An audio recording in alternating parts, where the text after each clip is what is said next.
Yo, bonjour à tous, j'espère que vous allez bien, en tout cas moi ça va super, donc on se retrouve pour une vidéo sur un nouvel unboxing sur le MiG-21 Beast chez Edouard en édition week-end. Bon, édition classique ou un 48 avec quelques petites particularités qui viendront en cours de vidéo, notamment sur le choix de la décoration. Donc on va attaquer directement par les grappes. Donc voici les grappes, donc ce sont des grappes normales.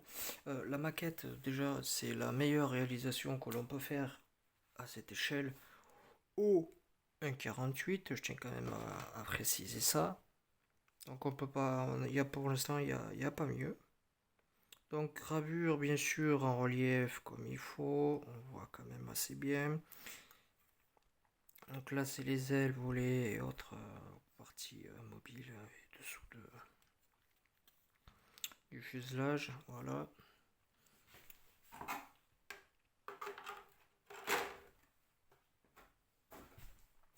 On continue du coup, donc là sa partie un peu plus cockpit, ainsi que certaines parties de l'arrière, donc le tuyère et autres. Bon, c'est un kit qui est quand même relativement ancien, mais c'était à partir de là le début où Edouard a vraiment commencé à faire quelque chose d'assez bien. Donc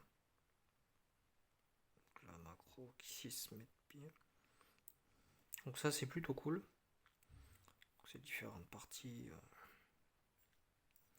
Là pareil, bon il y aura matière peut-être pour ceux qui sont un peu plus pinailleurs, soit changer les trappes de train éventuellement pour rajouter des fils ou autre. Ensuite, on attaque, donc c'est parti encore certaines tuyères, le radeau ainsi que les trains principales, du moins la partie avant, enfin, du moins le train avant, où il y aura juste à rajouter les durites de frein et ça ira très bien. Ça vient ça c'est pour le siège, les roues. Bon, c'est le train principal aussi, le radome. Oh, il y a tout qui est bien moulé, franchement, il y a rien à dire. Il y a vraiment rien à dire. Donc ça c'est le siège, je crois qu'il y a quasiment une dizaine de pieds sur le siège, hein. Donc le siège est vachement bien détaillé. Même si bon, vu que c'est l'édition week-end, les brelages ils sont en décalcomanie, ce qui est assez dommage. Donc la partie fuselage, pareil. La qualité de toute façon elle est là. Ça c'est plutôt cool. Position aérofrein fermé ou ouvert qui est quand même assez bien. Bon, tout dépend si vous mettez ouvert ou fermé. Pareil ici. Bon, là il va falloir faire de la chirurgie justement ici pour pouvoir, à ce niveau-là, au niveau des ailes, pour pouvoir loger cela position ouverte. C'est le seul petit bémol entre guillemets qu'il y a sur la maquette. Là, donc tout ce qui est charge externe, donc c'est-à-dire missiles RR, ainsi que des bombes lisses, des réservoirs externes, ainsi que des roquettes. Bon, c'est plutôt simple, mais efficace. Voilà. Donc là, cette grappe est en deux fois. Donc, je vais pas vous la remontrer. Là, on est encore sur des parties qui font partie des charges externes. Donc voilà. Et l'arête dorsale justement maintenant du MiG qui a évolué quand même depuis les différentes versions. Donc MiG 21, donc c'est la version Beast, donc c'est la quatrième génération. Qui est une de ce que je préfère le plus. Bon après il y a eu d'autres générations, notamment des générations romaines avec le lanceur.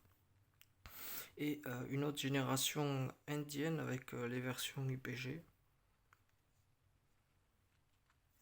Donc voilà. On attaque ensuite la notice de montage. Donc historique, bref mais concis de l'avion. Donc tout ce qui est revue justement des grappes Kia, les peintures de chez Obicolor, les décalcomanies qui sont pour le tableau de bord. Bon, j'avais déjà fait du MIG en dual combo, donc il me reste quand même un jeu de photo découpe, donc il n'y aura aucun problème avec ça. Les trappes du train principal, donc le cockpit, les tuyères. Continue avec les trappes du train principal, du coup, encore des parois latérales du cockpit, le radome. Bon, ça va quand même assez vite, c'est super bien pensé, super bien conçu. Donc c'est vraiment plutôt cool. Là, comme je vous disais, c'est à ce niveau-là, s'il y en a qui veulent justement laisser les aérofreins ouverts, ça va être de la chirurgie. Continue avec d'autres parties du train principal. Là, on attaque les ailes. Le canon, qui est plutôt bien reproduit pour l'échelle, c'est quand même plutôt cool. Différentes, pareil ici aussi, ouverte ou fermée pour l'aérofrein. Là, les aérofreins justement déployés, les trains qu'on peut mettre. Là, du coup, on attaque avec le siège qui est sublime. Franchement, il y a rien à dire avec le siège qu'on met en dernier. Particularité avec cette antenne, je vous expliquerai juste après. Du coup, les verrières, les pylônes d'emport et les différents temports qui peuvent être mis, ainsi que les fusées pour limiter la distance du décollage pour décoller plus vite. Donc, première décoration 1980 en Afghanistan, déco classique du MiG-21. La deuxième de la Finlande, puisque la Finlande a eu quand même pas mal de matériel soviétique pendant la guerre froide. Et celle-là, qui a une particularité que celle que je vais faire, ce sont en fait des MiG-21 à la base qui étaient censés être modernisés, ont été modernisés en Ukraine pour le Yémen, sauf que le Yémen, vu qu'il y a eu la guerre civile, ils ne les ont pas récupérés, et du coup c'est la Croatie qui les a récupérés. Donc je crois qu'elle a uniquement des biplaces de mémoire. Mais c'est la Croatie qui a récupéré justement des MiG-21 modernisés. Et voilà. Donc ça c'est comme j'aime bien cette livrée du coup d'un anniversaire de 25 ans d'une escadrille. Ben pourquoi pas le faire, je trouve que le ton n'est pas écrit. J'aime bien, ça fait comme un moment de modernité. Je précise que la Croatie a acheté des Rafales. Donc pourquoi pas faire un Rafale couleur croate. Ensuite, la version MiG-21 bis. Donc avant, c'est différentes modernisations. Là, c'est modernisation les premières dans les années 90. Donc, qui ont d'ailleurs, ils en ont plus trop de mémoire, même s'ils en ont quand même gardé longtemps, jusqu'au début des années 2000, de mémoire, je crois qu'ils en avaient encore.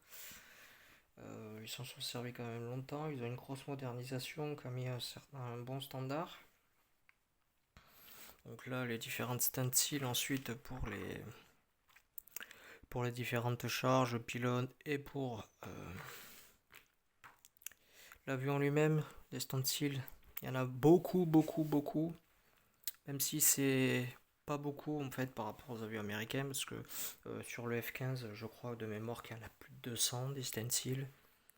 Donc voilà. Bon, après, ça change radicalement ce genre de stencil du fait des avions de la Seconde Guerre mondiale qui en ont quasiment pas. Donc voilà. Donc là, les différentes choses, notamment en cockpit en 3D, que je trouve super. Avec honnêtement, les décalques en 3D, ce sera, je pense, l'avenir, parce que c'est un niveau de détail qu'on ne peut pas atteindre au pinceau ou autre, ou un tel niveau de réalisme qui est absolument exceptionnel. Donc du coup, pareil, les trappes de train, si vous voulez les changer ou quoi, pareil, les trains en métal. Dernière chose que j'ai juste avant de dépenser, voilà. Donc ça, c'est les verrières. Bon, il y a différentes verrières, mais bon, c'est pas assez pour différentes versions, donc voilà. Donc voilà pour cette revue, donc n'hésitez pas à la partager, à la liker, ainsi qu'à mettre un petit pouce bleu pour le référencement. Donc voilà. Euh, Prochaine unboxing, ça va être pas mal du lourd. Je tiens quand même à le prendre du lourd entre guillemets. Ça va être vachement intéressant. Bon, ça va être surtout beaucoup plus long par contre. Il y aura un vlog avant pour justement montrer un peu, enfin pas montrer, mais au moins voir l'évolution de la chaîne qui devra arriver d'ici quelques. Quand la vidéo sortira d'ici 1 à 2 semaines. Pour voir un peu les projets aussi futurs de la chaîne et les modifications qui seront apportées à tout ça. Donc voilà, donc je vous dis à plus pour de nouvelles aventures.